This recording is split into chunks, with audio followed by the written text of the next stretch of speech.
Your Royal Highnesses and Your Excellencies, to all of my brothers and sisters in the Kingdom of Saudi Arabia, my respects and appreciation for being allowed the honor to speak to you about the situation our world finds itself in.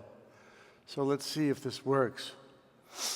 I'd like to start by talking about our small blue dot that we all inhabit, our common spaceship of humanity.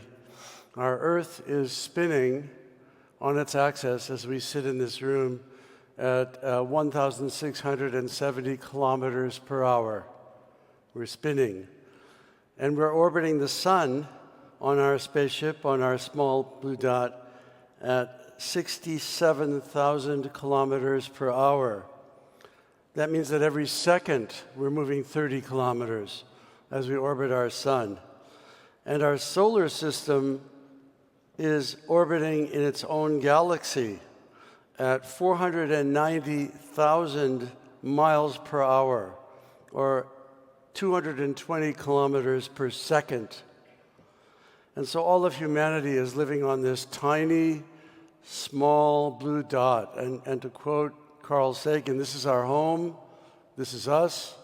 On this small blue dot is everyone we love, everyone we know, everyone we ever heard of, every human being who ever was, or who have lived their lives. And so there's only one God. We all come from that same one God, and we all face common problems in humanity. And I believe firmly in my heart that the young Saudi generation is in a position to do a huge amount of good for the world. And hence, I'm honored and excited to be here and address you about the silly little subject of mining, which is a tiny fraction of what we do, but the most basic of all industries. So, the most interesting metal we have in this world is copper metal. As a species, to build this auditorium and to build the city of Riyadh and to build the city of New York and our modern global economy, as we evolved over hundreds of thousands of years, we have mined 700,000 metric tons of copper. So just to give you an idea how big that is, let's take a look at the oil and gas industry. The greatest discovery, mineral discovery, that has ever occurred on this small blue dot of a spaceship is the discovery of the Ghawar oil field in eastern Saudi Arabia in your Friedland Basin. It was found by a small American oil company, quite small, you could call it a junior, working in conjunction with King Abdulaziz, and that was the largest discovery of a mineral asset, the largest discovery of a mineral asset of any kind on this small blue dot. So if you look at the scale of the oil industry, which has given us all modern society, all food, all education, all buildings, all hospitals have depended on the energy from hydrocarbon, and we will continue to depend on that energy from hydrocarbon for a long time. And even an electric car is 25% hydrocarbon by weight for the plastics involved in making it lighter. But the problem is that if we are to reduce the consumption of oil, we're looking at those magic metals, and that block of copper I showed you is up there in the upper right-hand side. So you have the idea of the copper industry compared to oil. The mining industry is tiny, tiny, tiny compared to the oil and gas industry. And so we think it's highly strategic for Saudi Arabia to lead the reinvention of mining, because we don't mine in order to make money.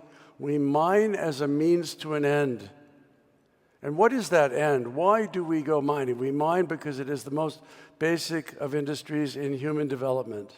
In fact, everything we do, we either grow it agriculturally or we mine it. And yes, the development of Ghawar is mining. The development of oil and gas is mining. The oil well that finds that is a mine. It's something given to us by Allah that we can extract at a profit as a business. But mining itself is in the process of being reinvented. We are now talking about making everything electric, We don't know to what degree this can actually be achieved. Can we really have electric motorcycles and electric airplanes and electric taxis and electric microwave ovens and the cloud and the broadband? It's all electric, ladies and gentlemen. When you do a Google search, you're using a lot of electrical energy. It's not free. And so I'm going to tell you a little bit about how the Ivanhoe group of companies is addressing this issue. And then I'd like to put it into context of this great country with so much unexplored mineral potential. Renewable energy is absurdly energy intensive. When people talk about using wind power, or they talk about using solar power, you're using between 7 and 37 times more copper than any per unit of electrical energy generated. So wind farms, very copper intensive. Solar power, very copper intensive. And so behind us, Allah has only given us one periodic table in the known universe. And there are 8 or 9 metals in that periodic table that we must rely on if we are to make any progress on the reduction of hydrocarbon and making a better world. And hydrocarbon is not a bad thing. Hydrocarbon has brought us to the current state of human civilization. So every global turbine fleet, we need another 5 million tons of copper by 2028. In industrialization, 2028 is tomorrow morning. Vision 2030 is tomorrow morning in the history of our species. There'll be none of these giant wind farms without copper metal. Copper is the electric vehicle story. It depends on copper completely. In 2030, we'll have at least 20 million EV charging points globally. We'll need a 250% increase in current copper consumption just to do that. And by 2040, we'll need 4 million tons a year just for passenger vehicles. But of course, an electric car doesn't change anything. It's all, how do we generate electrical energy? How do we transmit electrical energy to even think about having electric cars? When I grew up, a Ford Mustang, and I actually saw a Ford Mustang in Alula when I was there a few days ago. I was surprised. But when I grew up, that car used about 20 kilograms of copper per car. And then our Japanese friends at Toyota invented the hybrid automobile that used 40 kilograms of copper per car. And if you build a Lucid car or you build a Tesla, you're using at least 100 kilograms of copper per car. You can see you're already up 500% per car. And now we're talking about electric trucks. And an electric truck will need a truckload of copper. So the larger the object that you want to electrify, the more copper you need until you try to go to generating the power in that larger object with hydrogen. But a hydrogen-powered car or truck is also electric, and we'll come to the hydrogen economy soon. So General Motors is going to spend $20 billion on EV production, $20 billion. Mary Barra says we need millions of EVs on the road to make a meaningful impact towards building a zero-emission world. That's crazy. How do you reduce global warming by making more cars? There's 7, 8, 9 billion people scheduled to be on this planet. If everybody has a car, how much global warming gas do we create to even make those cars, to even build those cars? How is the electrical energy generated? How is it transmitted? So I'm talking about an analysis from the cradle to the grave. We have to look at the whole cycle of what we are doing here as a species on our small spaceship hurtling through Earth. Volkswagen is saying that they're going to be the world's largest EV manufacturer in 6 short years, 22 million EVs a year. They claim they're going to be the biggest. Mercedes has now broken the 1,000-kilometer range barrier on their electric car. I've had the privilege to speak to the board of Mercedes-Benz and to Ola, the CEO. That's a beautiful car. All of your kids will want one of those cars. They're amazing. They're fantastic. But we have to think about what it takes to even begin to realize that vision. Tesla expects a global shortage of battery raw materials in nickel and copper. And today, nickel is already trading at a 9-year high, and the copper price is exploding. It's above $10,000 a ton, and we haven't even begun. We haven't even started to electrify the world economy. Out of 280 million cars in the United States of America, only 1 million are electric cars. And even an electric car is a fraud if 30 or 40% of the electrical energy in the United States is generated burning coal. So we have to look at the whole system, and I believe that the young people of Saudi Arabia have a critical and bright future in the whole system of maintaining, first, energy security for the world, because energy security is number one. The Europeans didn't get much wind this winter for their wind farms. And silly Angela Merkel shut down her nuclear power plants.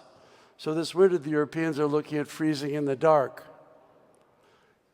The security of the energy provided by the kingdom underpins the entire world economy. And so when it becomes fashionable for institutional investors not to invest in hydrocarbon, you're obviously going to have higher hydrocarbon prices. And with higher hydrocarbon prices, the role of the Kingdom of Saudi Arabia in the energy transformation becomes even more critical and even more central. You know, if you go to Los Angeles now, you want to be careful because some of the police cars are made by Tesla, and they go 0 to 60 in 2.8 seconds. They will catch you. I don't know if I'd want to give one of my grandson a car like this because it pushes your eyeballs into the back of your head. It accelerates so fast. An electric car is fantastic. It has unparalleled torque. Nothing matches the torque of an electric motor. And the electric motor can last 1,000 miles. But again, we have to look cradle to grave. We have to look womb to tomb. We have to look at the whole system and see how we can work together on this pale blue dot. So just for the electrification of the automobile, which is trivial, it's a small subset of what we need to do, we're going to have to use a 10-fold increase in copper metal. And if we don't have that copper metal, we're back to having conventional hydrocarbon driving our cars. And then the next frontier, of course, are the aircraft. In Dubai, for example, we're going to have vertical takeoff taxis. And these are all running on electric motors, but they're not really electric. They have to be charged with electrical energy generated somehow. At Ivanhoe I'll show you we merge the power of technology with a world-class team of mineral explorers to bring the world the metals we need the most. Copper, nickel, vanadium, gold, and silver are crucial for the green revolution. These metals are the building blocks of renewable solar and wind energy, electric vehicles and charging networks, and the infrastructure for sustainable, smart technologies. They are, after all, the best electrical conductors. But finding them is getting more and more difficult since the mineral deposits closest to the Earth's surface have already been discovered and mined. We have to look deeper and go into harsher terrains. Ivanhoe Electric's Typhoon system is a proprietary exploration surveying technology that injects extremely high-powered electrical currents deep underground to illuminate the distribution of chargeable and conductive materials such as metallic minerals or fluids. This means that Typhoon's high-powered currents can detect water, oil, copper, gold, and silver. Typhoon is able to survey larger areas more rapidly and to greater depths, all while collecting cleaner data compared to conventional systems. At our Tintic Copper, Gold, and Silver project in Utah, we carried out one of the world's largest 3D induced polarization surveys using Typhoon, covering over 100 cubic kilometers of rock and penetrating to depths of up to 2.5 kilometers. But the data obtained by Typhoon is nothing if you don't have sophisticated software to convert it into accurate 3D visualizations of what Typhoon measures underground. Our computational geosciences software rapidly converts high volumes of raw data from Typhoon into 3D models of underground geology and into targets for follow-up exploration drilling. The huge amounts of data gathered with Typhoon, combined with the cutting-edge computational geosciences software, allows us to quickly explore very large areas to very great depth at a fraction of the cost of conventional methods. Our technological advantage sets us apart as we explore for green metals on our Tier 1 mineral properties in the United States and internationally. I'm sorry for that, but I just want to tell you that there's a kind of a blessing that Allah was so kind to give this country the greatest resource of oil, and you've had the luxury to wait a generation or two before you consider the incredible mineral wealth that is also present in this country other than oil and gas. Just as Saudi Aramco has just announced an enormous unconventional gas reservoir, and the oil and gas industry has seen its technology and its literal targets of the gift given to us by our God and the earth. Our technology in mining is also very advanced, and now the time has come to explore the riches of Saudi Arabia. A few words on the hydrogen century. There's Emmanuel Macron, the president of France, looking at the hydrogen economy. As we get into larger and larger vehicles, they will not run on batteries. They'll run on hydrogen fuel cells. But the hydrogen fuel cell is just a way of making electrical energy. So that's an electric train relying on hydrogen. And the kingdom is a leader in the development of both blue and green hydrogen. The visionary concept to do this from His Royal Highness Mohammed bin Salman is amazing and will definitely lead the world. So if we look at a hydrogen fuel cell car, it depends in the proton exchange membrane on the element platinum. A hydrogen fuel cell car needs 5 times more platinum per conventional automobile. And as you get larger with an SUV or a bus or a truck, you need more and more platinum. So I'm happy to tell you in South Africa, our group is developing the largest platinum and palladium mine in the world. We need an enormous sustained growth in copper and nickel. The blue line is showing you without the electrification of the world economy. If we just go as we are, I want to take you back to the very first slide. Everyone, please remember that big cube of copper, the 700 million tons that it took us 10,000 years to get here to mine. We are scheduled to require another 700 million tons of copper to maintain that blue line if the world maintains 3% GDP growth in the next 22 years. That means in the next 22 years, without electrification, humanity needs to find another 700 million tons of copper metal. Where are we going to find it? Those of us in the mining industry are scared. We don't really see the metals to enable the electrification of all the automobiles. It is a fraud to say that we have enough nickel and copper to electrify all the world's cars. We can electrify some cars for people that can afford to do that, but not all cars. And so I can assure you, humanity will depend on the energy security that comes from the Kingdom of Saudi Arabia for a long, long time yet. A long time, a generation, 2 generations, but we do need mining. So another use for copper is so many of you have to wear a mask because of this new virus. All viruses die within a matter of hours if there's copper on that surface. So the United States Army is coating all elements in their army, all army hospitals with copper metal. It passively kills viruses and germs. And so the friendly green bug fighter kills about 99.9%. If you have a stainless steel counter in your restaurant or your kitchen and you sneeze on that counter, viruses love stainless steel. They'll stay on that stainless steel surface 14 hours. If you see a stainless steel doorknob during flu season, don't touch it, because everybody with the flu will give it to you on that doorknob. But if it's made out of copper, within 2 hours, all the bugs will die. So all of the airports, all of the public facilities in the world will need to be covered with copper because of its meaningful antimicrobial effect.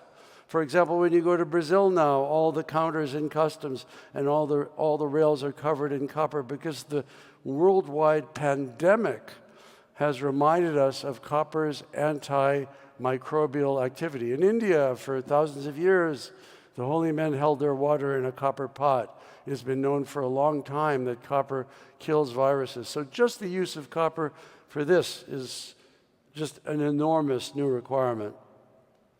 Our problem, looking from an industry perspective, is we're sitting right under the E in demand. We just don't have the copper mines that the world requires, even to talk legitimately about electrification. And the whole process of how we mine, where we mine, how we discover the mines has to be completely rethought. We are heading for a massive deficit of global copper by 2030, and that, of course, is closely related to the issue of water. I've had the privilege of trying to read the Quran in English, and I saw that the Prophet Muhammad, God rest his soul, spoke about water 63 times. And so the problem of having adequate copper and adequate water for humanity are very closely linked. And so we need to find the proper principles under which we engage in economic development. And again, I believe the young people of Saudi Arabia can play a critical role for the African continent. And if we're going to find the metals, Your Excellencies, if we're going to find the metals for the world, it won't only be in Saudi Arabia, it will be in the continent of Africa. Allah has given Africa the greatest resource of metals, which is why China has put so much money into Africa. In general, the Americans are present in Africa only by their absence, but the Chinese are everywhere.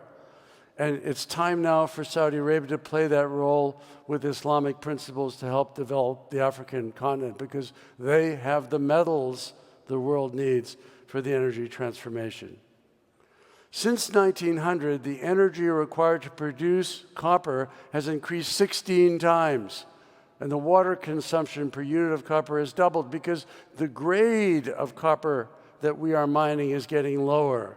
We need about 2 cubic meters of water for every cubic meter of rock we mine. So as we mine lower and lower grade ores, like in Chile or Peru, we're using more and more electricity or creating more and more global warming gas per unit of metal produced. So high grade is very critical. Hydroelectricity is very critical. Nuclear power can be very, very critical.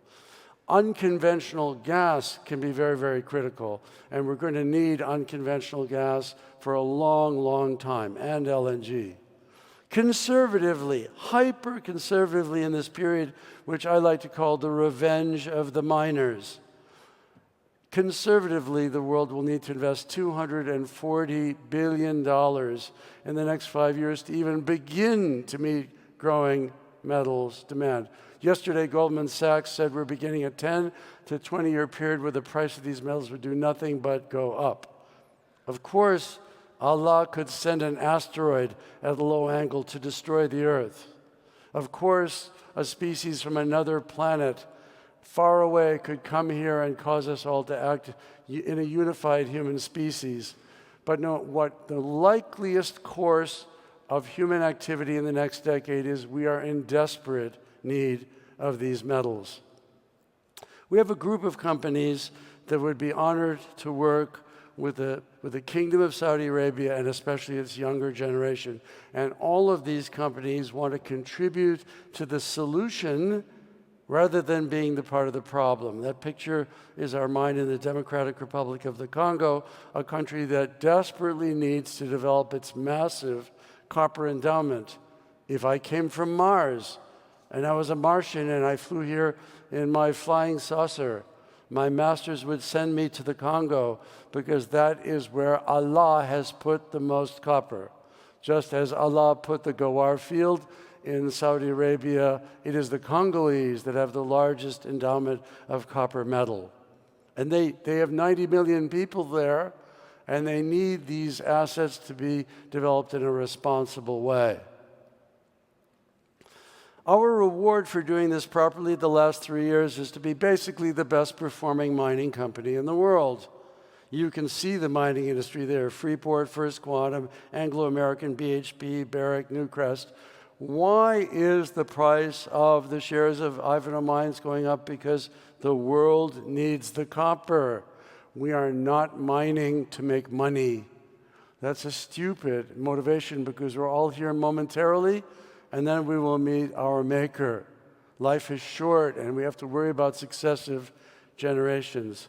I'd like to remind this audience that, inshallah, I'm scheduled to be 36 years old for the second time this year. So as one gets older, we're only worried about our footprints in the sand. Great companies need capital to expand their vision, and Saudi Arabia can be a global source of capital for responsible mining.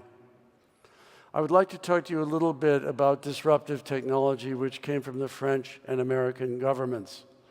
We have a technology cluster that was formerly used only for strategic weaponry. Human beings are very good at killing each other. This technology was used in nuclear weaponry, and it was also used in electromagnetic pulse weaponry. The French government gave us permission to use these technologies in the civilian sector. I don't know if the video will play, but it's worth watching. Here we go.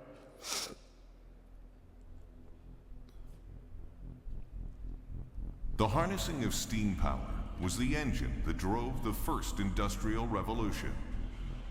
Steam, transformed into continuous movement, drove the industry to mechanization and mass production. Direct current was the first step in the electrical revolution when Thomas Edison developed the first power stations that converted the mechanical energy of steam into electricity, providing reliable local power for domestic and industrial use. A few years later, alternative current, developed by Nikola Tesla and George Westinghouse, allowed electricity to be distributed efficiently through gigantic nation-spanning networks that continue to grow to this day. Ever since the war of currents, electricity has remained the most efficient way of transporting and deploying energy for industrial and domestic purposes. But continued exponential growth in demand is today faced with the exhaustion of natural resources and the damaging effects electricity production has on our environment. Yet for a century, there has been no true breakthrough in this area. iPulse is the breakthrough. By concentrating energy into extremely short electrical bursts, iPulse deploys a technology that brings a major contribution to this new revolution. We call this pulse power. Pulse power converted into shock waves, electrical arcs, or magnetic fields make it possible to efficiently fragment rock and recover valuable materials in mining applications. To manipulate fields capable of revealing the presence of critical mineral deposits at incredible depths, such as copper, cobalt, nickel, or vanadium that is used in large-scale VRB batteries for energy storage. To find new and untapped water resources. To revitalize production in underproducing oil wells. To form and assemble metals by making them behave like liquid. Our technologies propel organizations by giving them the tools to realize their full potential. We source and produce the key industrial metals required for the electrification of everything. We empower scalable, renewable energy projects through storage battery solutions that use innovative battery chemistries and designs. We manufacture using lighter weight metals that are stronger, recyclable, and create better quality consumer products. We discover new reserves of fresh water to enable more sustainable food production. We uncover additional sources of hydrocarbons and produce them more efficiently with lower environmental impact. And we are deploying machine learning and artificial intelligence processes into all of our activities to ensure we stay 2 steps ahead. This is just the tip of the iceberg, only scratching the surface on what we can achieve. Discovering, transforming, improving, imagining. We prove that everything is possible when you power great ideas. Your Excellencies, Your Royal Highness, and all members of this audience, there are so many great ideas in the young Saudi population. A great decision must have been made to send the young people of Saudi Arabia all over the world and get educated. We've been astonished at the eagerness to improve their country and benefit humanity we meet in the young people here, including the women. By educating women, this will be another reason why I firmly believe Saudi Arabia will be the world leader in economic growth in the next decade. This reminds me a lot of the years when we thought China was going to lift off, and when it did, it really went crazy. There are great technologies all over the world that can help us on the challenges we face.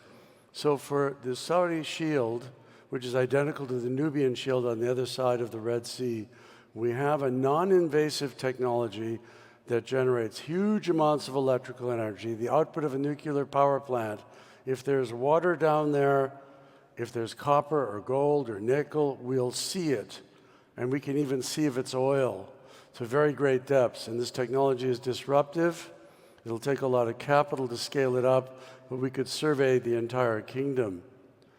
And in Islamic countries, I'm going to give you a few examples where the Islamic Development Bank and the Saudi capital can go. There are 54 Islamic countries with huge mineral endowment. This one is in Guinea-Conakry. This is Mount Nimba. It's the richest iron ore mine in the world by grade, very close to the ocean. It's only a couple $2 billion to develop it. The railroad and the port will serve as passenger rail and port to develop southern Guinea. Guinea is an Islamic country. Alpha Conde used to come here on Ramadan. It's an example of an Islamic country where Saudi Arabia has a role to play. There's $300 billion of the world's richest iron ore in that mountain, and this is iron ore that goes to steel with the least production of global warming gas. So it's green iron ore. That's why we call it beluga caviar. Or there's Niger. My son is working in Niger. It's another Islamic country with an enormous shovel-ready endowment of uranium. If you're going to build nuclear power plants, you will need to find uranium. Here's another Islamic country, number 170 at the bottom of the World Development Index, that desperately needs Saudi investment to develop their domestic industry. And it's not only uranium in Niger. We know they have gold, for example. So I have 3 minutes, and maybe I can take 1 or 2 questions, but I would like to quote from His Excellency Bandar al-Khoriev, the Minister of Industry and Mines. He says that the value of the mineral wealth in Saudi Arabia is estimated at 1.3 trillion. I think he's talking about metals, not Goar and the oil endowment. We think it's much larger. We would like to show His Excellency that the mineral wealth, as the value of these metals skyrockets, will be much larger.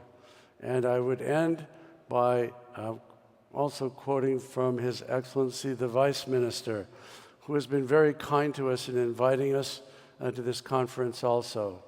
He says that the Kingdom of Saudi Arabia wants to reduce mineral imports by 65%, and that the kingdom aims to derive half of its energy from renewables by Vision 2030, which is tomorrow morning.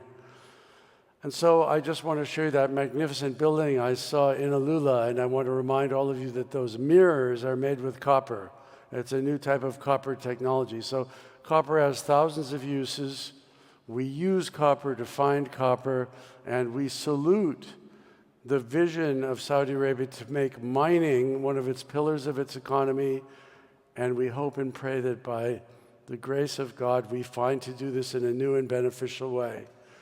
To leave the right kind of footprints in the sand behind us and on this small planet which we all inhabit, the youth of Saudi Arabia lead the role of peaceful development and energy security for the world. And with that, I thank you for the opportunity to speak, and I'm deeply honored to be here. And on behalf of all of our people, we could not be more excited about the potential under Vision 30 from your dynamic leadership to make history. And making history is far more important than trying to make money. With that, I thank you.